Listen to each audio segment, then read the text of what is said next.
KRMB విషయంలో CM Revanth Reddy, irrigation శాఖ మంత్రి ఉత్తమ్ కుమార్ రెడ్డి తప్పించుకునే ప్రయత్నం చేస్తూ ఉన్నారు. గుమ్మడికాయ దొంగలంటే భుజాలు దొంగల పద్ధతుల్లో కేసీఆర్ పైన దాడి చేసి తప్పించుకోవచ్చనే ఒక ముఖ్య ప్రయత్నం చేస్తూ ఉన్నారు. కేసీఆర్ గారికి మాట్లాడలేదు, దానిపైన బయటికి రాలేదు. ఏవేవో ఊహించుకొని కేసీఆర్ గారు రాబోతున్నారని, ఇంకేదో జరగబోతున్నది అని చెప్పి ఊహించుకొని వాళ్ళు మాట్లాడే మాటలు చూస్తే వాళ్ళు తప్పు చేసినామనే విషయాన్ని అంగీకరించినట్టుగా మనకు స్పష్టంగా అర్థమవుతాం. 10 సంవత్సరాలు కేసీఆర్ గారు ప్రతి క్షణం కొట్లాడి కేంద్రంతోనే ప్రాజెక్టులు మన చేయించుకోకుండా కాపాడగలిగింది. ఎన్నిసార్లు ఎన్ని ప్రయత్నాలు చేసినా, కేంద్రం ఎన్ని రకాల ఒకలు పెట్టినా, ఎన్ని రకాల ఒత్తిడిని పెట్టినా ఎట్టి పరిస్థితుల్లో కూడా మా హక్కుల్ని వదులుకోమని చెప్పి తెగేసి చెప్పి ప్రాజెక్టులను రాష్ట్రం కంట్రోల్లో ఉంచినాం. దాంతో మన చుక్క నీటిని కూడా మన వాటాను మనం వాడుకోగలిగినాం.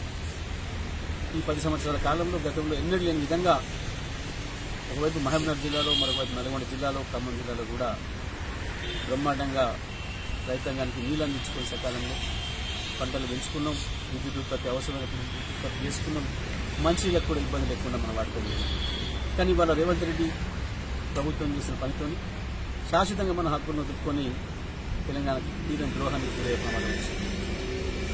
చేసిన తప్పు నుంచి బయటపడడం కొరకు, తప్పించుకోవడం కొరకు అసంబద్ధమైన ఆరోపణలు చేస్తూ కేసీఆర్ గారి పైన, హరీష్ రావు గారి పైన, కేటీఆర్ పైన, ఇతర పైన అవాకుంచేవాళ్ళు.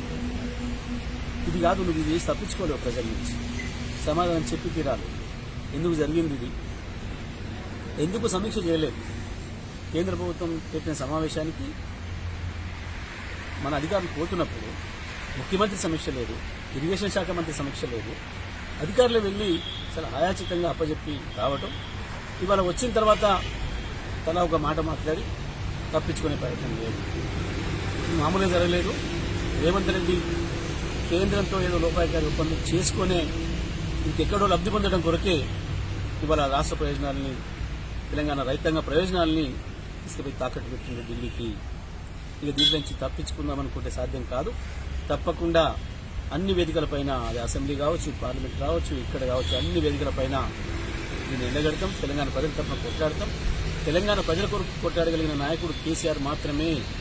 తెలంగాణ ఆత్మ కేసీఆర్ మాత్రమే. తెలంగాణ హక్కుల్ని నిలబెట్టగలిగింది బీఆర్ఎస్ మాత్రమే, గులాబీ జెండా మాత్రమే తప్ప ఇద్దరికిద్దరు జాతీయ పార్టీలు కూడా తెలంగాణకు ద్రోహం చేసిన వాళ్ళే బీజేపీ, కాంగ్రెస్లు. ఇవాళ 2 రూపాయకారి ఒప్పందంలో భాగంగానే ఇది జరిగింది. మన ప్రాజెక్టులన్నీ తీసుకుపోయి కేఆర్ఎంకి అప్పచెప్పి మన జుట్టు కేంద్ర చేతికి ఇచ్చిండ్రు. ఇవాళ రేపు తమాషా చూస్తారు. మొత్తం తెలంగాణ రైతాంగం, కృష్ణా జలాల రైతు మీద ఆధారపడ్డ రైతాంగం అంతా చాలా దారుణమైన దూకుడు గురి కాబోతుంది. మంచినీళ్ళకు కూడా సమస్య ఎదురు కాబోతుంది. ఈ 5 జిల్లాలలో మంచినీళ్ళకు కూడా మన కృష్ణా నదిపైన ఆధారపడి ఉన్నాం. మనం మంచినీళ్ళు తాగాలంటే కూడా కేంద్రం అనుమతి తీసుకోవాల్సిన పరిస్థితి రేపు మనకు రాబోతుంది. కేంద్రం చేతిలోకి ఒక్కసారి పోతే ఎంత దుర్మార్గంగా ఉంటుందో పరిపాలన మనకు తెలుసు.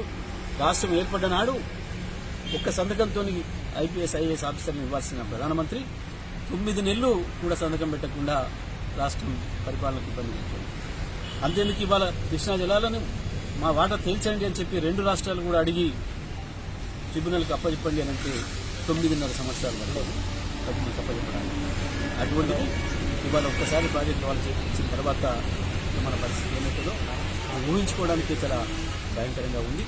తప్పకుండా దీనిపైన ప్రజల్లో ఎండగడతాం, ప్రభుత్వం మెడలు వంచుతాం. మళ్ళీ మన ప్రాజెక్టులు మనం తీసుకొచ్చేంత వరకు కూడా ఎట్టి పరిస్థితులు కూడా కేసీఆర్ గారు వదిలిపెట్టేది ఉండదు.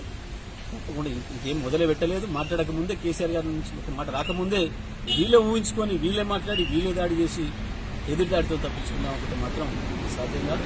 తప్పకుండా తెలంగాణ ప్రజల ముందు వీళ్ళిద్దరు కూడా దోషులుగా నిలవాల్సిందే.